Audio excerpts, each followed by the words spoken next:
Baik, chapter 8 tentang data gathering ya. Jadi di chapter ini kita bahas bagaimana kita melakukan program untuk mengambil atau mengumpulkan data ya. Jadi di chapter ini kita bahas bagaimana melakukan interview, bagaimana Anda melakukan kuesioner, ya kemudian bagaimana Anda membuat satu perencanaan dengan melakukan satu observasi ya. Di sini. Jadi di chapter ini bahasannya adalah tentang bagaimana kita melakukan data gathering ya. Ada 5 key isunya, yaitu kita men-setting goal ya. Jadi tujuan kita sebenarnya apa sih ya. Nah, di sini kita bisa mendecide atau menentukan bagaimana kita menganalisis data begitu data itu sudah kita kumpulkan. Kemudian kita melakukan juga identifikasi dari partisipan ya atau responden kita ya. Bagaimana Anda menentukan siapa saja sih yang Anda mau ambil datanya ya. Decide from whom to gather data. Berapa banyak partisipan yang kita perlukan ya kan. Nah, ini yang termasuk dalam key issue untuk identify partisipan. Kemudian relationship dengan partisipan ini juga termasuk hal yang utama di key issue ya. Kenapa? Karena kita harus tahu dulu clear and professional dari partisipan kita. Ya. Dan inform ya, di mana ini bisa menjadi satu data yang layak yang bisa kita ambil dari partisipan tadi. Ya. Jadi ini kita harus tahu dulu ya. Kemudian triangulasinya, karena apa? Karena kita butuh juga data yang sifatnya selain kuantitatif juga ada data yang kualitatif. Jadi ada data yang tidak hanya berupa data kuantitatif, bisa juga data yang berupa kualitatif yang biasa yang kita ambil dari eksperimen ataupun menggunakan interview. Ya. Jadi kalau terkait dengan desain kan biasanya kita pasti menggunakan interview ya, kita tanya lagi seperti apa desain yang diinginkan, seperti apa. Nah, ini memang harus ada data gathering dengan menggunakan kunci utama di triangulasi. Kemudian pilot study, studi pendahuluan ini biasanya memang sangat penting dilakukan, apalagi kalau misalnya Anda ngambil satu skripsi ya, maka memang harus ada studi pendahuluan ya. Saya ambil contoh beberapa kasus ya, misalnya ada yang membuat SPK, Sistem Pendukung Keputusan Pembelian Smartphone. Ya. Nah, kenapa Anda mau buat SPK smartphone? Nah, di sini kita butuh pilot study, ya, di mana kita lakukan studi pendahuluan, kita coba interview, kita coba bagikan kuesioner terhadap partisipan kita. Nah, partisipan kita siapa aja? Orang yang mau membeli handphone misalnya, ya kan? Berapa banyak? Nah, ini kita harus tentukan berapa jumlah partisipan yang mau kita collecting, mau kita gathering. Nah, misalnya terkait dengan SPK kan pasti ada kriteria ya kalau kita mau beli handphone ya. Nah, memang Anda sudah mungkin baca beberapa paper ada referensi ini kriteria dari pembelian handphone. Tapi Anda kan pasti tidak tahu juga ada faktor X yang menjadi kriteria juga pilihan dari para partisipan nanti. Nah, disitulah Anda bisa collecting. Ya, dengan cara apa? Anda membuat satu pertanyaan selain fitur-fitur atau kriteria di atas, ya misalnya, silakan Anda menuliskan fitur-fitur yang menurut Anda sangat penting dalam pemilihan handphone, misalnya, dalam bentuk pertanyaan kualitatif. Ya. Jadi macam pertanyaan esai gitu. Nanti pengguna atau respondennya itu atau partisipannya itu tinggal mengisi. Oh, yang terpilih kan ada 10 misalnya kriterianya. Nah, di situ ada fitur-fitur yang menurut dia itu penting juga dan itu tidak Anda tuliskan. Maka dia bisa menuliskannya di bawah itu. Nah, itu bisa kita kumpulkan itu sebagai pilot study ya. Di samping Anda gandeng dengan beberapa jurnal ya. Nah, di sini ini yang menjadi 5 key issue ya, karena di interaction design atau terkait dengan IMK ini sangat penting ya. Nah, terkait dengan data collecting atau data gathering ya, kita juga menggunakan data recording ya. Nah, ini sangat mendukung sekali ya, apalagi kalau misalnya kita ini kan punya keterbatasan ya, tidak mampu mengingat gitu ya. Kemudian begitu dengar, bisa saja begitu setelah seminggu atau 2 minggu kita udah lupa lagi apa sih yang kemarin ngomongkan gitu ya. Nah, maka memang kita perlu yang namanya recording. Jadi recording itu bisa berupa audio, bisa berupa video, fotografi dan sebagainya. Ya. Jadi ini sangat penting ya, apalagi kalau kalian yang nanti mau nyusun skripsi ataupun kerja praktek gitu ya. Memang diperlukan recording ya. Memang jadi pada saat Anda konsul ke dosen pembimbing ya, usahakan ya izin dulu ke dosen apakah boleh recording. Nah, kalau misalnya boleh recording ya silakan Anda recording. Jadi selain kita mencatat ya, Anda juga bisa merecord apa yang disampaikan oleh dosen pembimbing. Ya. Kenapa? Karena kita punya keterbatasan ya, terbatasnya memori kita kan. Ya. Apalagi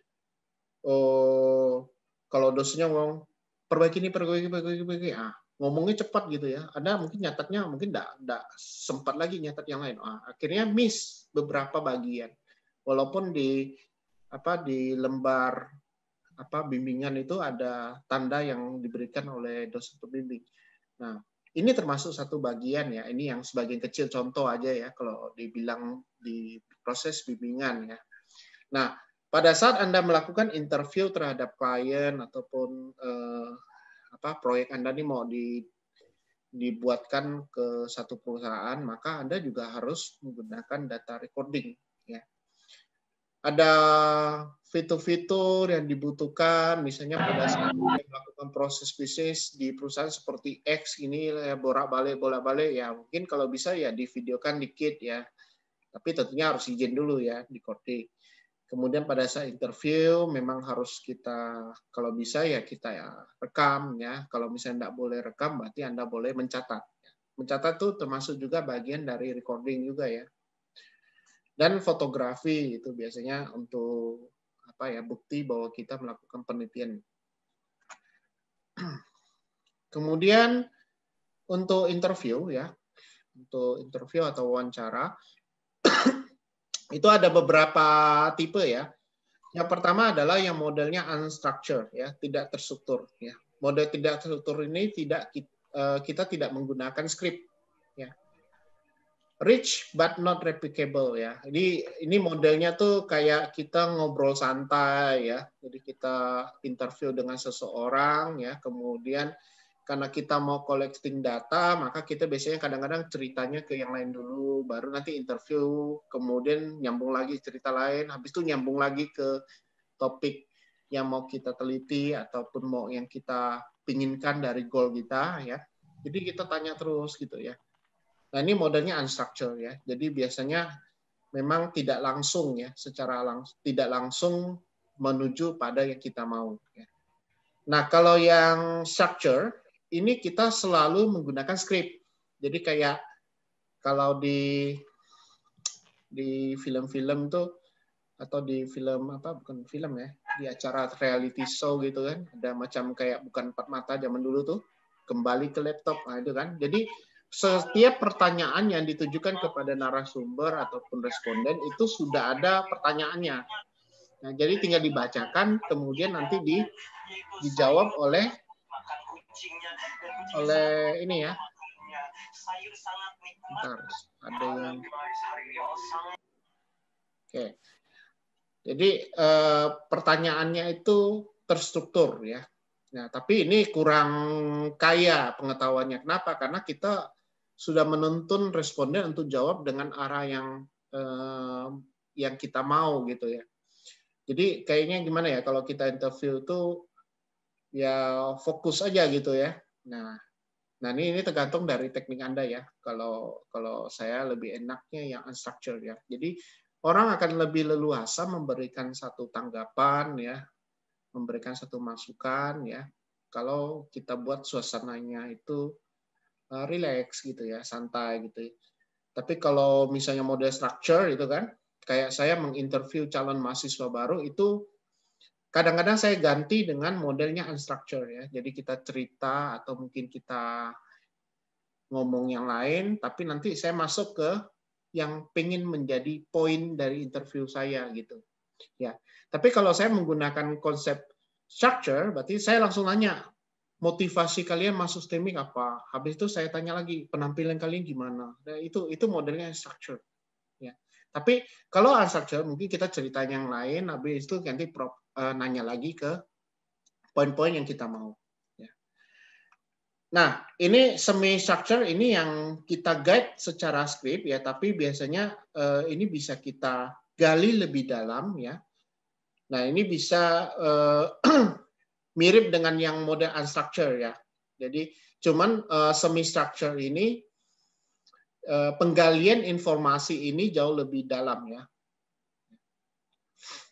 Kemudian focus group ini kalau kita melakukan interviewnya itu ramai-ramai ya, ibaratnya mungkin dalam satu kelompok kecil ya, ada 4 atau 5 orang di dalam satu grup ya, misalnya satu meja warung kopi gitu, disitulah kita mulai tanyakan poin yang mau kita bahas, kemudian nanti masing-masing akan memberikan tanggapan.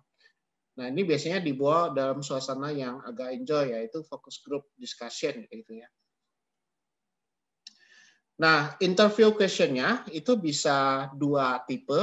Yang pertama adalah yang close question, ya, di mana jawaban close question itu hanya yes atau no, ya atau tidak. Itu yang close. Artinya responden hanya dituntun untuk jawab nanti ya, tidak. Itu model close question. Nah, yang paling banyak dipakai adalah yang modelnya yang open question. Ya. Jadi kita memberikan narasumber atau responden atau partisipan kita untuk memberikan tanggapan. Ya. Sehingga memberikan informasi itu lebih leluasa. Tapi kalau close question, ya ini ibarat kita membagikan kuesioner nanti dijawabnya hanya secara lisan aja. Konsepnya seperti itu ya. Tapi 2 teknik ini bisa digunakan. Nah, close question itu memang lebih mudah untuk dianalisa. Kenapa? Karena hanya jawabannya ya dan tidak gitu ya.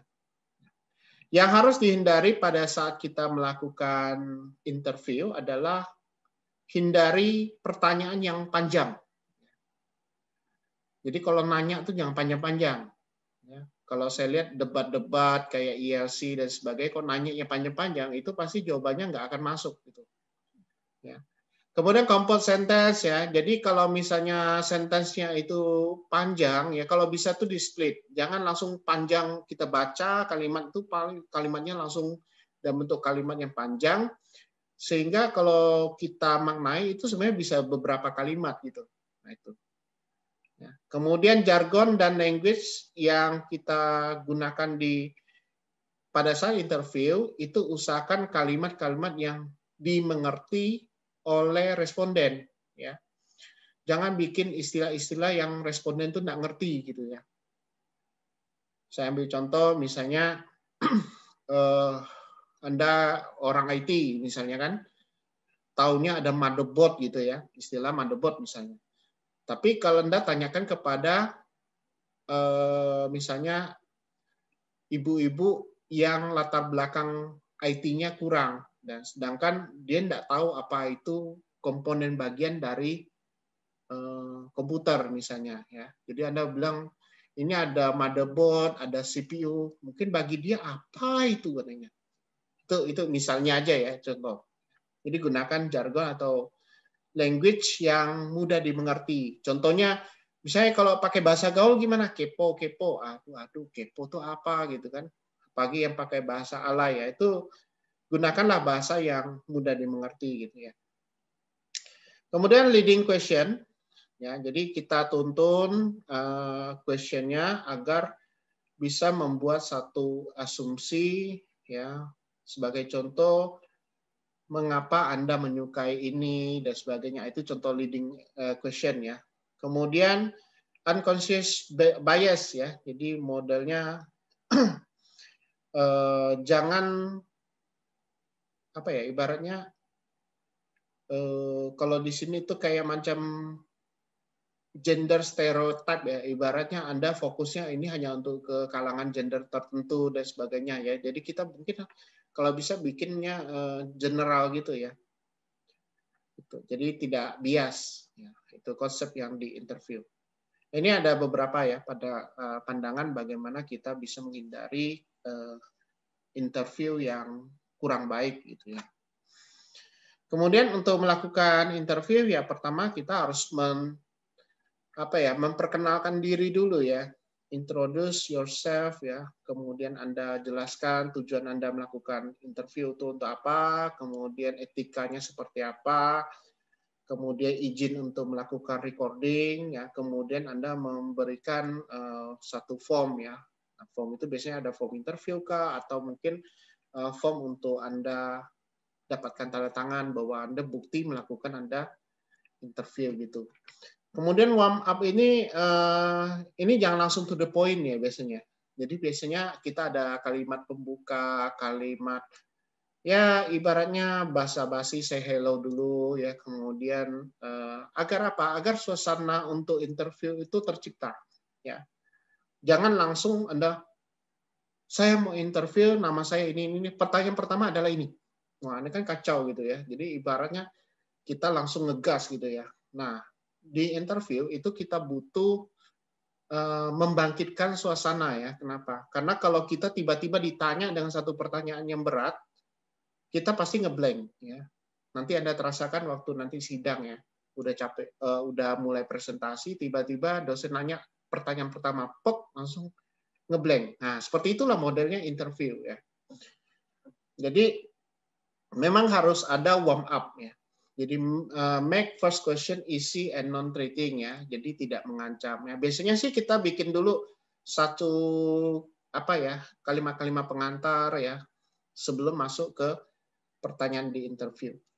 Kemudian tahapan yang lainnya adalah main body. Nah, disitulah Anda melakukan pertanyaan yang dibutuhkan ya. Kenapa? Karena disinilah letak inti dari yang Anda inginkan di situ.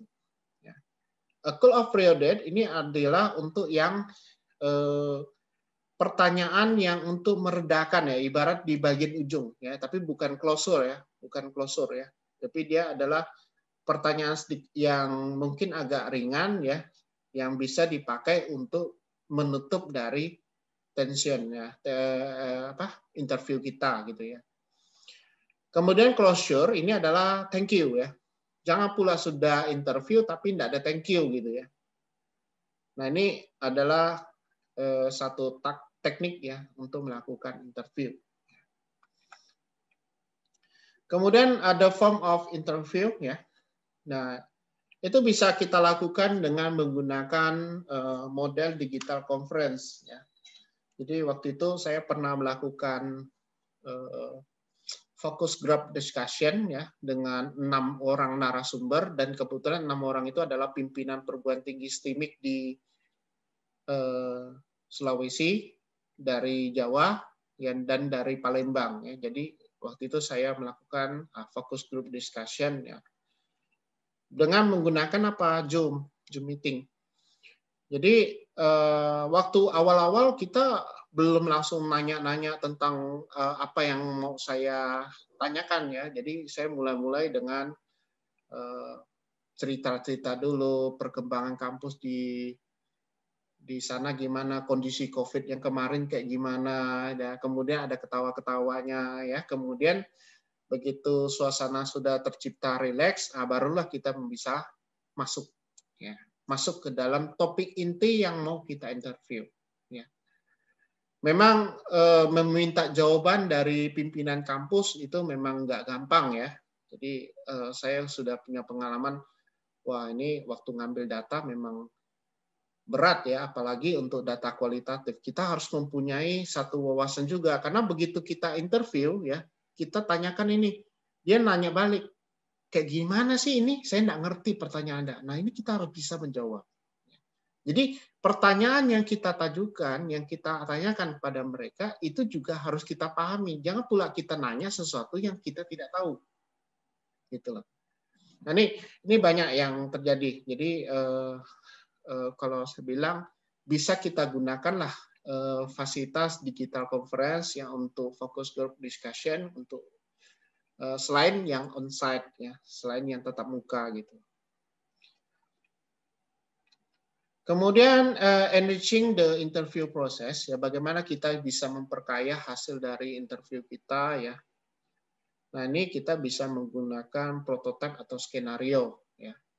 Jadi kalau orang zaman dulu tuh ibaratnya kita mendesain dulu, kira-kira nanti saya mau nanyanya tuh apa, kayak gini gini gini. Jadi kita bikin planningnya dulu gitu loh. Nah, planningnya itu dalam bentuk skenario gitu. Ya, Anda bisa menggunakan prototipe ya. Ini untuk enriching ya. Kemudian bisa menggunakan yang kedua ya. Di sini tahapan yang kedua adalah menggunakan kuesioner ya. Nah, ini kuesioner ini paling banyak digunakan mahasiswa untuk melakukan data gathering ya. Question itu bisa kita buat dalam open dan close ya. Nah, yang close question agar bisa mudah dianalisis dan bisa didistribusikan menggunakan distribusi dan dianalisis menggunakan komputer, maka bisa kita buat dalam bentuk kuesioner ya.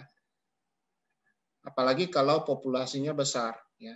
Dan ini bisa kita gunakan media kertas, media email, media web ya.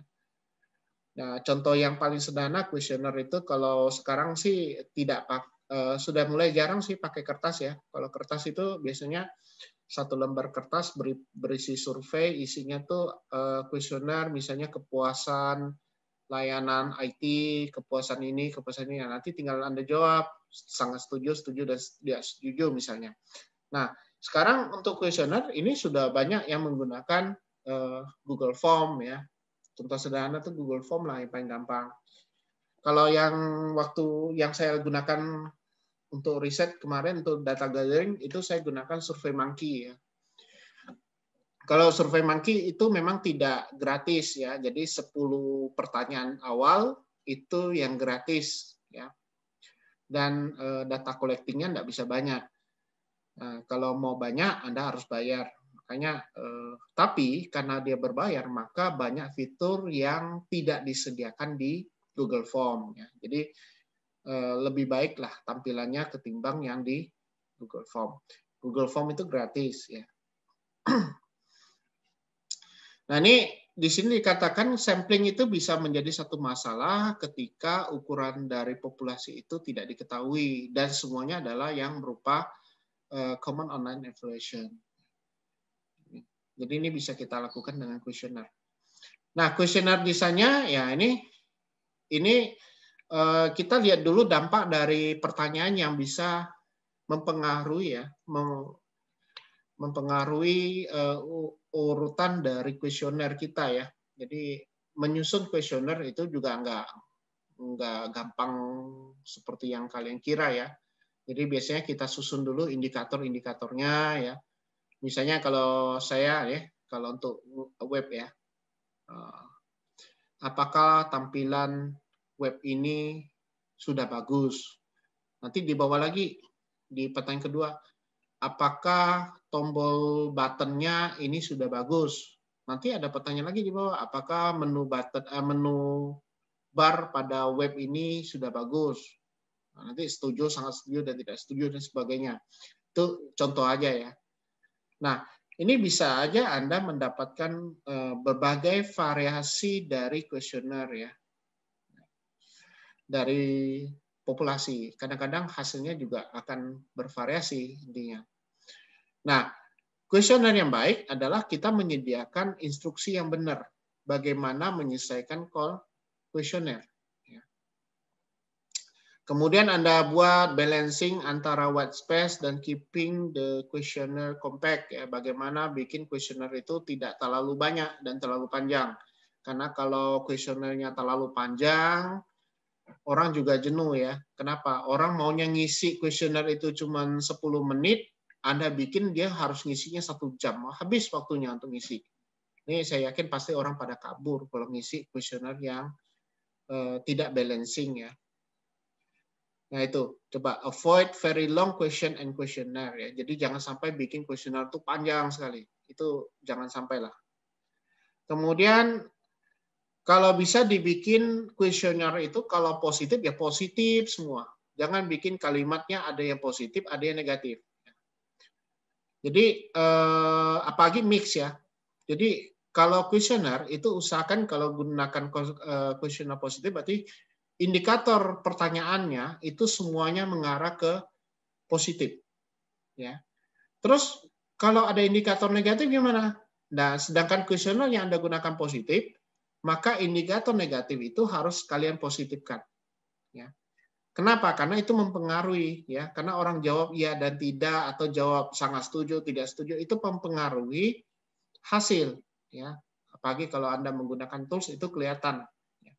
Maka dalam menyusun kuesioner, apalagi kalau nanti Anda menyusun kuesioner untuk uji usability testing atau user experience testing ya di interaction design ya, tampilan desain web atau desain game dan sebagainya, ini butuh nih ya. Jadi menyusun kuesioner itu butuh hal yang terkait dengan indikator yang mau kita tanyakan. Maka harus disusun bahwa ini harusnya menggunakan frase yang positif semua ya, tidak boleh negatif ya. Kalau misalnya Anda mau negatif ya negatif semua, jangan ada yang positif. Nah, question and response format ya. Jadi ada yang menggunakan konsep yes dan no. Ini kalau di metode penelitian namanya skala Guttman. Skala Guttman. Jadi ini skalanya tegas ya. Guttman itu hanya 2 jawabannya, ya atau tidak, true atau false, yes atau no ya. Kemudian bisa juga menggunakan rating scale ya. Boleh menggunakan skala Likert ya. Skala Likert itu ada yang menggunakan 4 ya, skala 4, ada yang skala 5, ada yang skala 6, ada yang skala 7 ya. Nah, kalau di riset yang saya lakukan itu menggunakan skala 6. Kenapa pakai yang genap? Karena skala genap itu untuk menghindari nilai abu-abu. Nilai abu-abu itu nilai tengah ya. Karena nilai ganjil itu ada nilai tengahnya.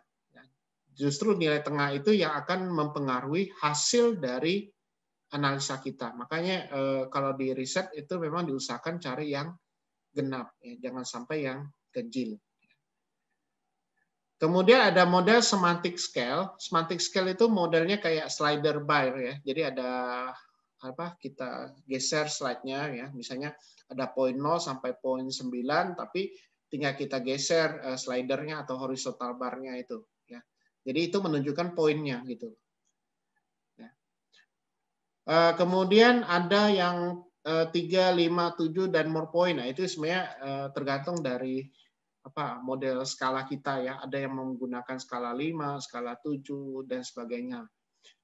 Kalau di AHP itu skalanya 9 ya, 1 sampai 9 ya. Itu tergantung dari teori yang digunakan ya. Kemudian open ended response ya. Jadi kalau bisa ini responnya ya harus selesai ya di kuesionernya ya. Ya, di open endednya. Kemudian encouraging good response ya. Jadi usahakan tujuan dari studi Anda ini clear ya, jelas gitu ya. Jadi kita mau ngambil data ini untuk apa, ini harus jelas gitu ya. Kemudian promise anonymity ya. Ya. Jadi kita harus menjadikan bahwa ini data kita ini ya ibaratnya gimana ya, terlindunglah privasinya ya. Ensure that questionnaire is well designed ya. Jadi pastikan kuesioner Anda ini desainnya sesuai dan benar gitu ya. Kemudian offer a short version ya. Usahakan itu dalam bentuk versi yang ringkas gitu ya. Sehingga orang yang tidak punya waktu ini bisa menyelesaikan kuesioner Anda ya. Karena kalau terutama kalau misalnya Anda mau kuesionernya kepada orang-orang yang sibuk, ya ini pasti dia maunya cari yang singkat gitu ya. Kalau di email ya gunakan stempel ya. Jadi kalau pakai surat itu gunakan stempel ya. Kemudian ada alamat pada envelope ya. Tapi kalau Anda gunakan email ini nggak perlu pakai stempel ya. Tapi biasanya ada perlu kata apa surat pengantar ya. Jadi kalau untuk izin untuk kuesioner memang kita ada surat pengantar.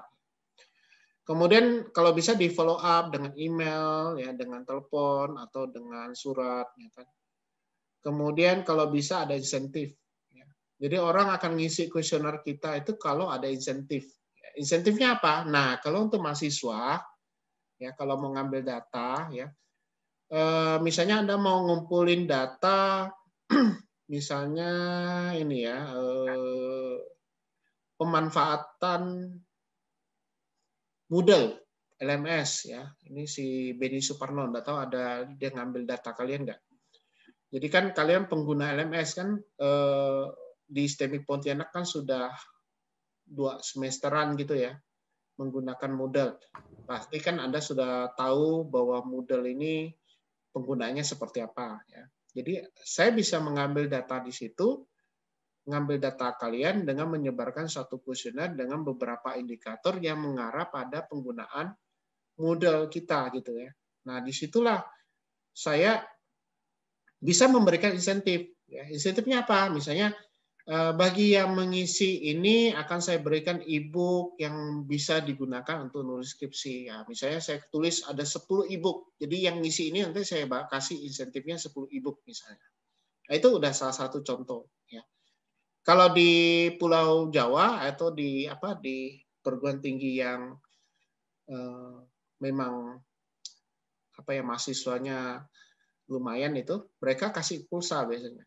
Itu mode insentifnya ya. Itu contoh aja. Kalau insentif itu tidak mesti harus berupa uang ya, tapi bisa berupa misalnya Anda kasih e-book lah, Anda kasih apakah gitu ya. Nah, itu. Jadi misalnya ada yang ngisi data kuesioner ya.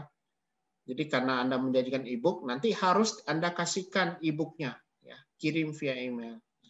Jangan sampai sudah mereka ngisi tidak kita kasih ya. Memang harus ada rewardnya ya. Kalau yang kemarin saya ada memberikan reward ya, insentifnya ada saya berikan.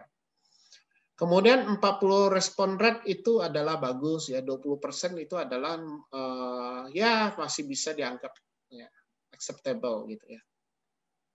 Jadi kalau bisa tuh 40% lah respon rate-nya ya. Karena dari 100 yang balik 40 itu udah lumayan. Ya, karena kan misalnya 100 orang kita kuesioner, ya kita bagikan kuesioner. Yang balikkan kuesioner itu cuma 40. 60 kemana? Ah, itu udah lumayan lah kalau dibilang. 40% respon rate itu sudah bagus ya. 20%-nya adalah yang acceptable. Artinya 20% tuh ya lumayan lah masih bisa diterima. Nah, itu udah termasuk yang good respon ya. Nah, ini kelebihan dari online questionnaire ya, lebih mudah dan lebih lebih cepat untuk didistribusi ya. Karena kemarin saya melakukan questionnaire di semua perguruan tinggi STEMIC di Indonesia ya. Bayangkan 144 perguruan tinggi STEMIC di Indonesia. Itu saya nyebarkan questionnaire. Maka enggak perlu ke kampusnya ya, tinggal kita email, kemudian kita WA pimpinannya dan sebagainya. Ini memang lebih cepat gitu ya. Jadi biasanya kita email, kemudian nanti kita hubungin via kontak. Ya. Nggak perlu biaya fotokopi ataupun biaya pos ya. Ini lebih cepat. Apalagi zaman sekarang ya, ada WA, ada email, ada sosial media, ini bisa kita gunakan. Data dapat collected ya dalam database untuk kita analisis, kemudian untuk menganalisis data yang waktu yang kita perlukan itu bisa lebih singkat ya. Kemudian bisa kita koreksi errornya ya. Jadi biasanya ada juga kuesioner yang diisi tidak lengkap ya. Bagaimana kalau data yang kita collecting itu datanya tidak lengkap. Nah, itu kalau kita lihat errornya kalau misalnya banyak ya, atau kita lihat pola isiannya ya. Kalau pola isiannya itu terpola dengan baik ya, walaupun dia tidak lengkap itu bisa kita bantu isi ya. Tapi kalau misalnya polanya itu tidak tertata rapi, maka data itu tidak bisa kita gunakan. Itu termasuk yang outlier ya. Ini contoh example dari online questionnaire ya. Ini contohnya ya, modelnya kayak gini dibuat dalam bentuk web ya. Ada checkbox, ada reader box, ada pull down menu. Ini boleh digunakan ya. Kalau mau belajar ini Anda coba buat aja pakai Google Form ya, itu udah pasti. Karena semua model checkbox ada, radio box ada, pull down menu juga ada ya. Itu bisa. Sederhana kok, sebentar aja buatnya ini. Kemudian problem dengan online questionnaire ya, sampling ini problematic if population size is unknown. Jadi kalau misalnya populasi size-nya Anda tidak tahu. Ya, apalagi kalau Anda mau survei para gamers di Indonesia. Anda tidak tahu populasinya berapa ya. Ya, ini memang satu problem. Maka kita perlu satu teknik sampling yang penting di sini. Jadi teknik sampling ini penting ya. Jadi kita ingin tahu dulu population size-nya, gimana caranya. Jadi kita harus tahu dulu unit analisis kita siapa. Unit analisisnya siapa. Partisipan kita ini siapa nanti. Ya, baru kita lihat samplingnya. Nah, sampling ini kita mau lihat samplingnya mau yang seperti apa. Apakah model population sampling kah? Atau sampel jenuh kah? Kalau sampel jenuh populasi. Nah, tapi ada juga beberapa teknik pengambilan sampling. Ya, ini silakan Anda pelajari di metode penelitian ya. Ini sudah ada ini. Kemudian deploying online questionnaire. Ya, ini Anda atur timelinenya ya. Kalau kemarin saya nyebar kuesionernya itu 6 bulan ya. Dari bulan November 2019 saya udah nyebar kuesioner. Ya, responnya itu baru pas di bulan Juni ya. Berarti 7 bulan ya saya. Ya, jadi kita desain juga ya dan sebagainya. Dan itu sebelum kita deploy itu kita tes dulu. Jangan langsung Anda deploy ya karena bisa aja loh kok datanya lain ya. Nah, ini memang harus kita tes dulu surveinya, kita tes juga di dalam satu grup ya. Nah, kalau bisa kita rekrut partisipan untuk melakukan deploy kuesioner. Kemudian yang berikutnya adalah observasi. Ya, ini untuk data gathering kita bisa melakukan pengamatan ya, bisa secara langsung ya di lapangan. Misalnya kita lihat framework ya, structuring framework-nya seperti apa gitu ya. Kemudian partisipannya apakah inside atau outside ya, kemudian etnografinya ya. Contohnya misalnya gini, Anda mau bikin sistem informasi perpustakaan kan nggak mungkin Anda observasinya di kantin kan nggak mungkin ya. Anda harus observasinya di perpus, lihat cara kerja mereka gimana, bagaimana proses peminjaman buku, Anda catat atau Anda videokan, seperti apa mereka merapikan buku, seperti apa mereka mengcoding ya, mengcoding buku ya. Tidak ada buku baru di-coding, dicatat gitu, kemudian disimpan sampai ke ditaruh ke rak buku. Itu Anda harus observasi seperti apa modelnya. Ya. Kemudian partisipannya siapa? Misalnya Anda lihat dari kepala perpus lah, dari stafnya kah, ya, dari para pengunjung. Ya. Tingkah laku pengunjung juga boleh Anda observasi. Misalnya waktu mereka mencari buku. Nah, itu adalah satu teknik ya untuk mengetahui lebih dalam tentang proses bisnis. Ya. Hal ini banyak yang di-miss oleh mahasiswa ya. Jadi mahasiswa kalau nulis karya ilmiah ya itu banyak yang melewati proses observasi. Ini harus kita perbaiki cara risetnya ya. Apalagi kalau sudah masuk ke desain itu observasi ini pengaruhnya besar juga loh. Ya, ya kadang-kadang ya saya uji waktu di skripsi ya, mereka hanya interview kepala sekolah, dia mau bikin sistem informasi nilai, tapi yang diinterview hanya kepala sekolah, yang diobservasi hanya guru merekap nilai. Nah, gimana ini? Sistemnya tidak lengkap. Kenapa? Karena observasi Anda itu tidak lengkap. Jadi Anda harus benar-benar melakukan observasi yang berkaitan dengan unit yang di sistem informasi nilai itu. Ya, harus kita benar-benar observe gitu. Ya.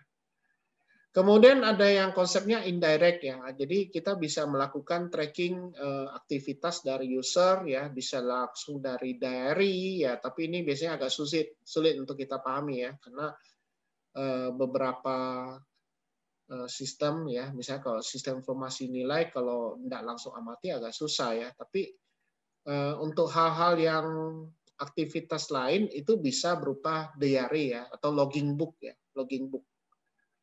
Atau kalau di di web itu ada historinya, dia berkunjung kemana gitu, itu nampak. Nah, itu observasi juga. Video dan fotografi itu bisa kita gunakan ya.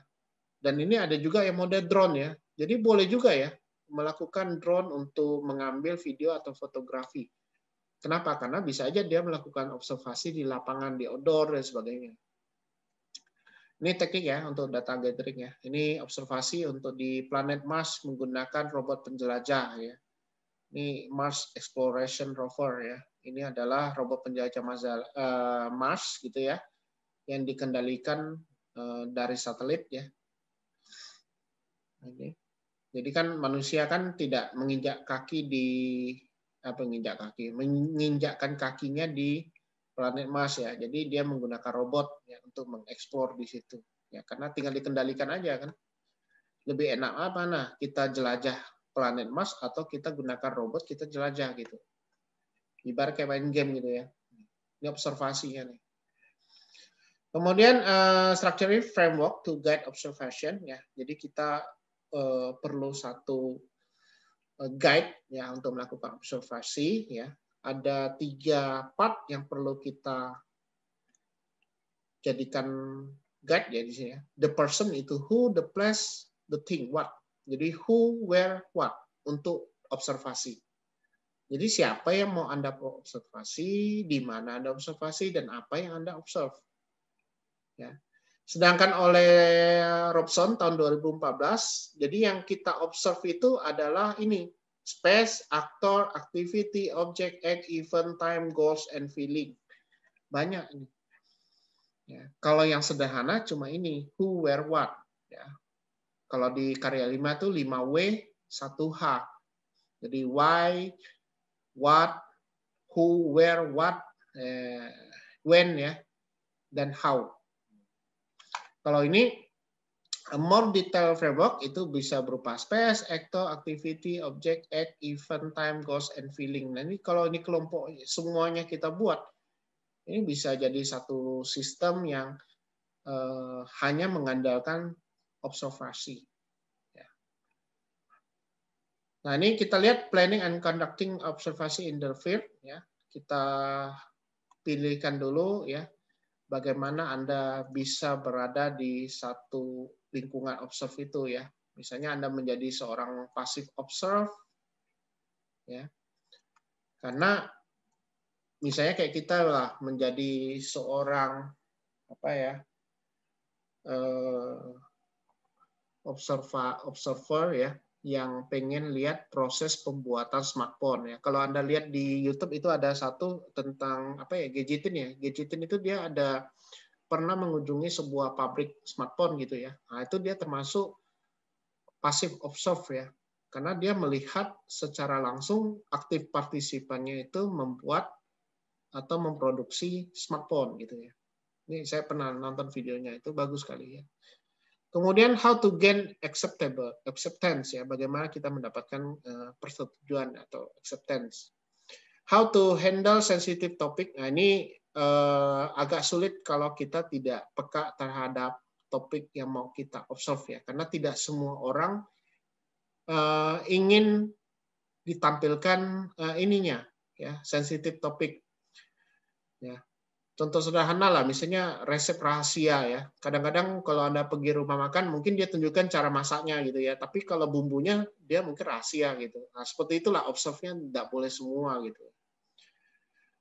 How to collect the data, what data to collect, what equipment to use, and when to stop observe ya. Jadi Anda harus tahu juga bagaimana kita berhenti untuk melakukan observasi ya.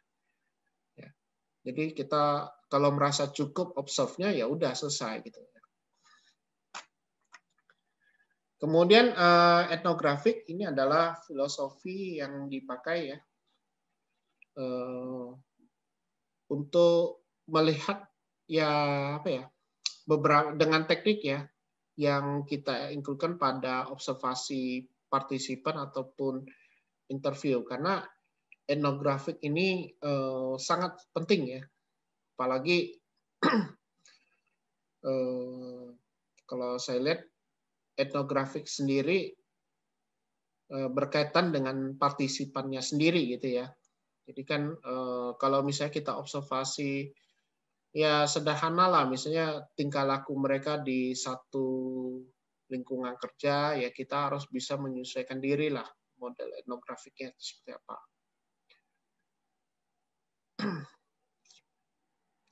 Ya, karena etnografik itu ya berkaitan dengan culture yang ada di ruang kerjanya, budaya kerjanya gimana ya. Jangan sampai kita mengganggu kerja mereka gitu. Itu sangat penting nih.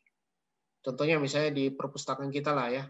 Mereka duduknya di meja, kemudian sudah terciptalah suasana perpus, kemudian kita masuk, kemudian kita bikin ribut, misalnya kita nyanyi-nyanyi gitu keras ya. Itu kan ya pengaruhnya ini enggak bisa kita pakai lagi sebagai untuk observasi lah, ibaratnya mengacaukan suasana atau kultur yang sudah terbentuk di perpustakaan. More on etnografik ya, biasanya kita melakukan kooperasi ya, atau ya ada kerjasama lah antara orang yang kita observasi ya dengan kita gitu. Kemudian informannya yang bisa membantu ya. Kemudian data analisis yang kontinu, kemudian interpretivis teknik ya yang kita bisa gunakan.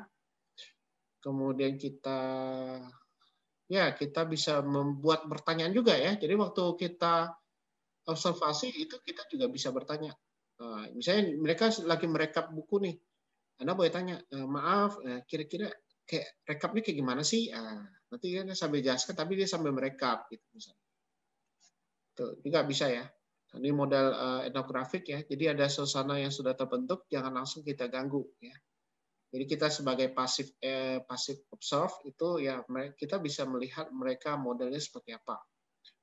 Ya. Kemudian model online etnografik itu juga bisa ya terbentuk kalau misalnya Anda menggunakan virtual atau online atau etnografi ya. Contoh sederhana, kalau saya ngadakan satu webinar atau mungkin saya lagi ngajar sekarang nih. Jadi etnografiknya kan saya sudah terbentuk nih. Bahwa suasananya saya lagi mengajar gitu ya.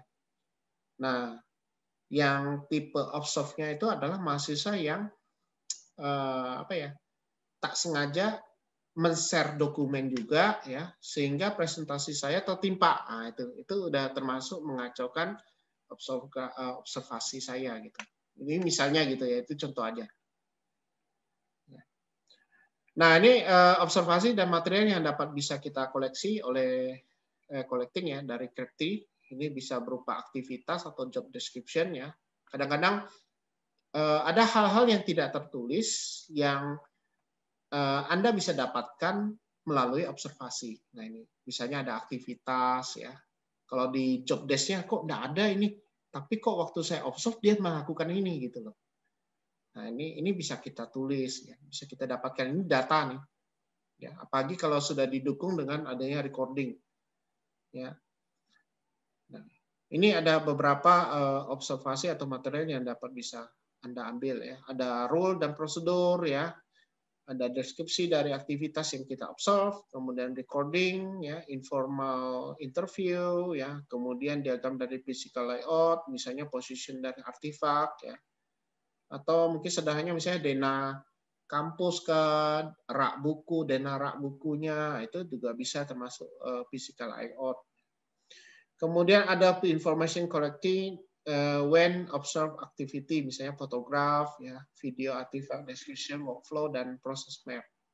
Nah, ini bisa semuanya ini Anda tuangkan ke dalam satu media, misalnya menggunakan tools ya untuk memodelkan observasi ya. Ini bisa. Nah, direct observation in control environment itu bisa kita pikirkan ya. bagaimana melakukan observasi secara langsung ya. Kalau yang tidak langsung, Anda bisa menggunakan tracking user activities ya, menggunakan diaries atau interaction log atau web analytics.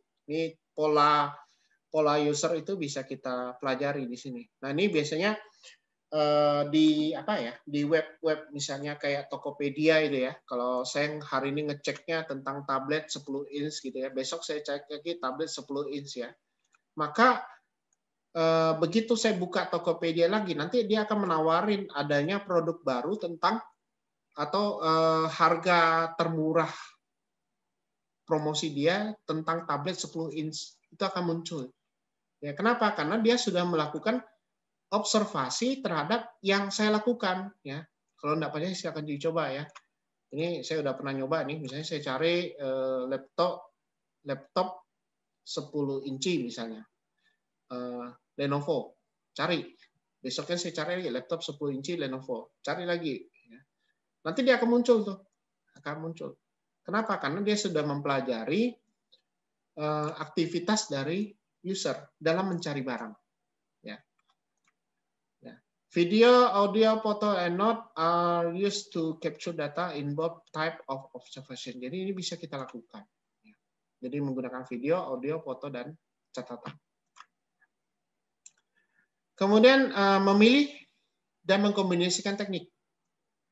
Ya, ini tergantung dari fokus dari studi Anda. Ya, misalnya kalau Anda bermainnya di interaction design, maka ya Anda harus fokus bagaimana teknik yang bisa digunakan. Ya, kalau kita menggunakan kuesioner, kayaknya enggak lah ya.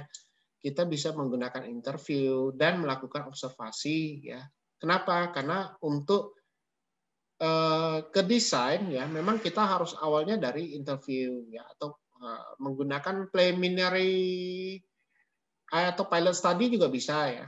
Jadi di awal-awal kita study dulu, oh kebutuhannya kayak gimana ya. Ini kita bisa mendesainnya lebih mudah. Kemudian keikutsertaan partisipan ya. Jadi mereka itu perlu ya kita gandeng ya dalam mendesain ya.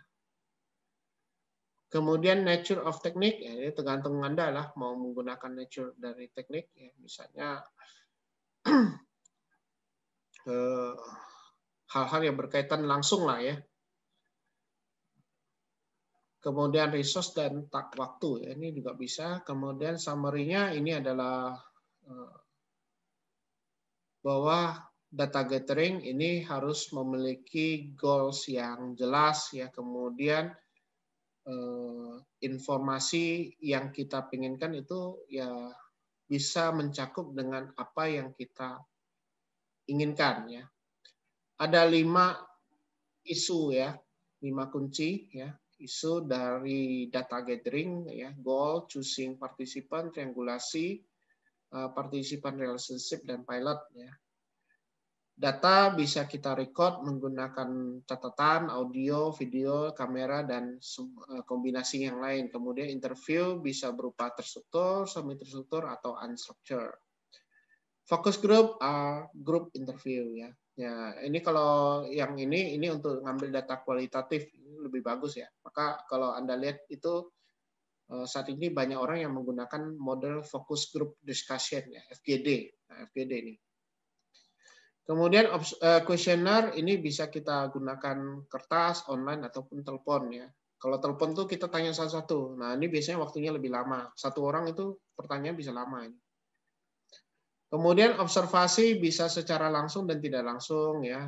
Bisa di lapangan atau bisa menggunakan teknik kontrol ya. Artinya kita suruh orang atau kita tracking orang ya. Tracking dari partisipan. Kemudian teknik itu bisa kita kombinasikan tergantung pada studi kita ya, bisa partisipan, nature of technique, dan available time and resource. Ya. Oke, ini materi terkait dengan data gathering ya. Jadi data gathering ini kayaknya banyak untuk mendapatkan masukan ya, bagaimana kita membuat satu desain yang baik, membuat satu produk yang baik ya.